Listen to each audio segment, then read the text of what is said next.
Now, Eyewitness News Night Feed. No indications at this time. The President will remain overnight for observation.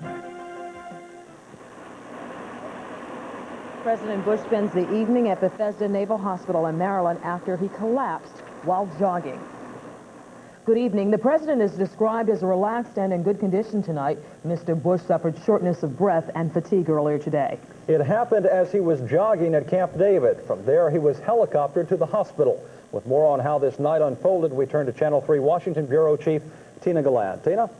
Well, Jim, Odetta, the president's complaint was a very simple one. He felt very tired and out of breath.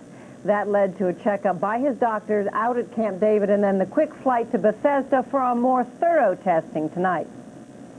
The president arrived at Bethesda Naval Hospital early this evening after being diagnosed by his doctor as having an irregular heartbeat, not in itself considered life-threatening. There are no indications at this time that he had a heart attack. In fact, the president's spokesman said Mr. Bush remained relaxed and even joked as he was transported from his retreat at Camp David to the hospital for observation and tests. Here at Bethesda Naval Hospital, officials say the president seemed in good spirits when he arrived by helicopter from Camp David at 6 this evening. He walked without assistance from the helicopter to a waiting limousine and then on to his room where he is undergoing observation. Vice President Dan Quayle was notified of the president's condition as he was giving a reception at his home in Washington. Although the White House insists the possibility of Quayle's assuming presidential duties never came up. This was never considered to be that serious. There's never been any question of the president losing consciousness or not being able to carry out his functions. As evidence of the president's fitness, the White House suggested that Mr. Bush, who will be 67 next month, may resume his daily 2-mile jogs within days. Tonight, the president ate dinner with his wife and watched his press secretary on TV, telephoning in at one point to answer a question Marlon couldn't. The president just called in to say that he was running or walking for about 35 to 40 minutes.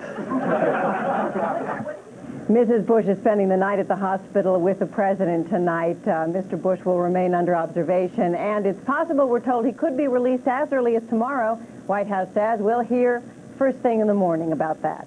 Jim, So a sense, Odetta? Tina, that things are going to be getting back to normal pretty soon. Was there ever any speculation at all? I know that you mentioned the vice president, but any speculation at all tonight, and I know it's early, about what this may mean politically down the road? Is Mr. Bush in good shape and strong enough to get back to work soon?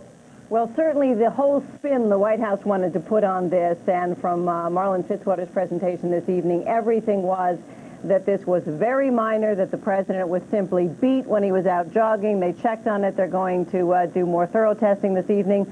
He ought to be out within a day or two and back to jogging soon. So certainly the whole presentation this evening from the White House, Jim, was that this was nothing serious. That obviously could change if something crops up in testing over the next day or two. Surprise. There's talk also that he'll resume his regular schedule as planned next week if all goes well with the testing. So far, Odetta, that's what we hear. Monday morning, he's supposed to be back at the White House and on the job, and we were told he's made a point of saying that. Tina Gulland, thank you very much for joining us tonight. Right.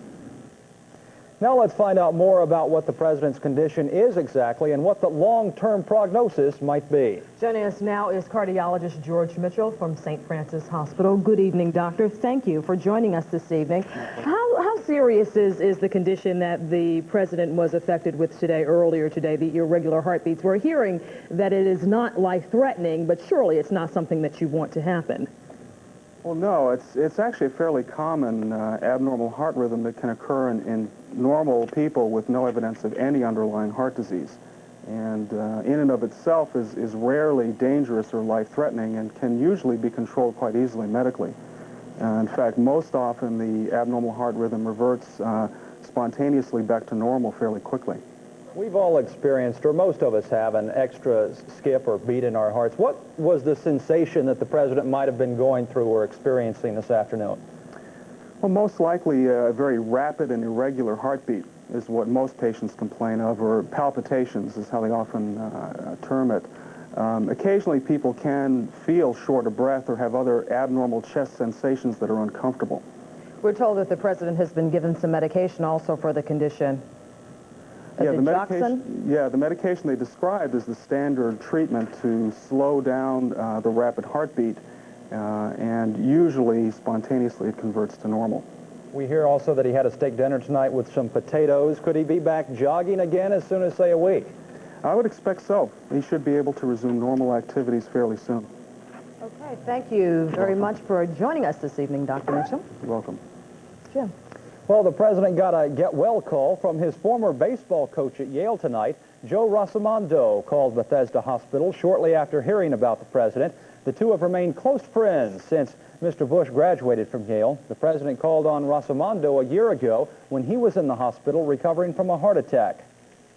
Giving just a day's notice, Virginia Governor Douglas Wilder backs out of giving the commencement address at the University of Bridgeport.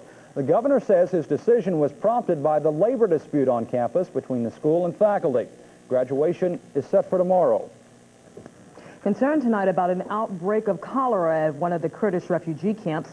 Doctors say 145 cases of cholera have been reported with 7 confirmed deaths. But Turkish officials and a U.S. military spokesman are questioning the reports of cholera, wondering if there's been an outbreak at all. The death toll in Bangladesh now stands at more than 125,000. More bodies are washing ashore 4 days after Tuesday's typhoon. Rough weather is slowing efforts to get emergency aid to survivors. Pledges of aid from the world community are starting to pick up. Aid will be shipped out Monday from Connecticut-based Americares. Hundreds turn out in Plainfield today to roll out the welcome mat for Connecticut's first National Guard unit activated for Desert Storm duty. Members of the 142nd Medical Company shared tears of joy and at the same time sadness. For 2 among them, they lost to a landmine accident. Today's ceremony was in part a tribute to 19-year-old Cindy Bodewin of Plainfield and a doctor who joined their unit in Fort Devens and was also killed with her.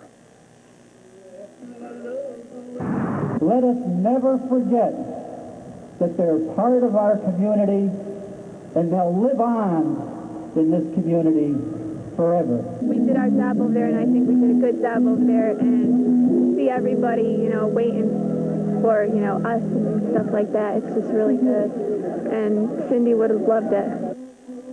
Only half of the unit's 62 soldiers are here today.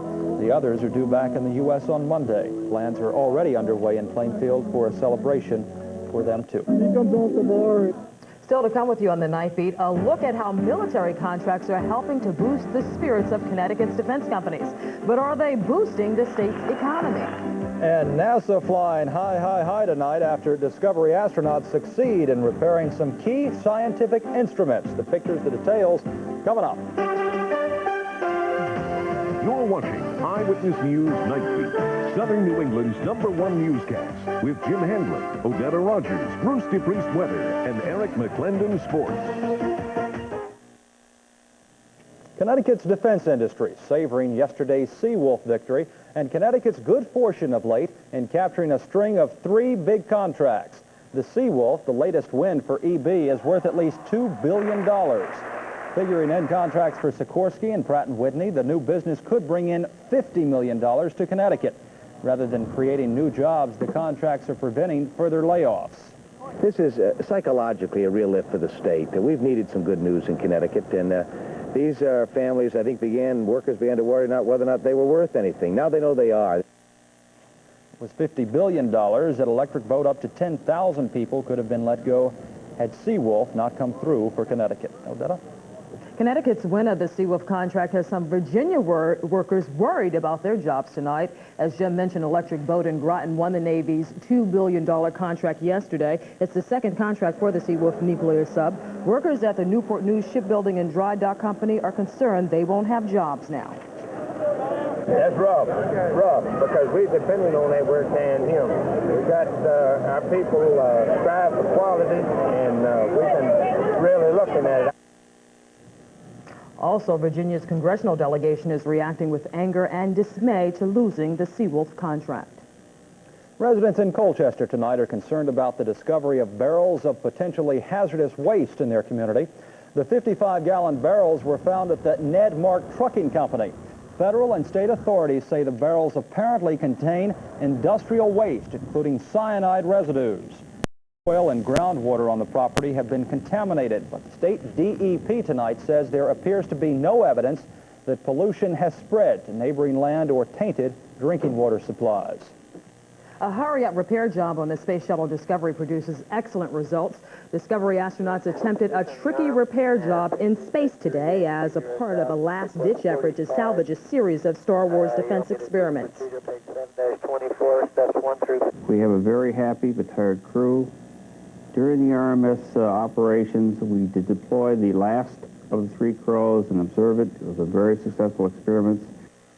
Discovery is wrapping up its 8-day mission and returns to Earth on Monday. And up next, Bruce DePrest says it will stay sunny, but not as breezy tomorrow. I think I like that But forecast. still, he's reeling in a winner of a forecast, Odetta. Hey, it's Saturday night. Don't go to bed yet.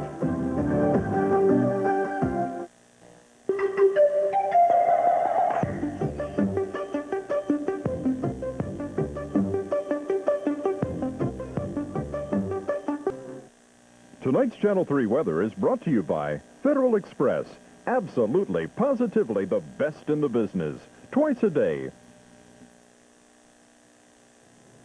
If you thought it was terrific out there today, wait until tomorrow, Bruce says. A little bit warmer, a lot less wind, so it's going to be a nice day out there. Good. I didn't think it could get any better. Couldn't get too much better than today. We got up to about 71 here at Channel 3 with lots of sunshine, but the wind out there made it just a little bit cool at times. Tomorrow we won't have much in the way of wind, so it will be a very comfortable, very warm day in the afternoon. Right now at Channel 3, it's nice out there. Cooling down in the outlying areas, though.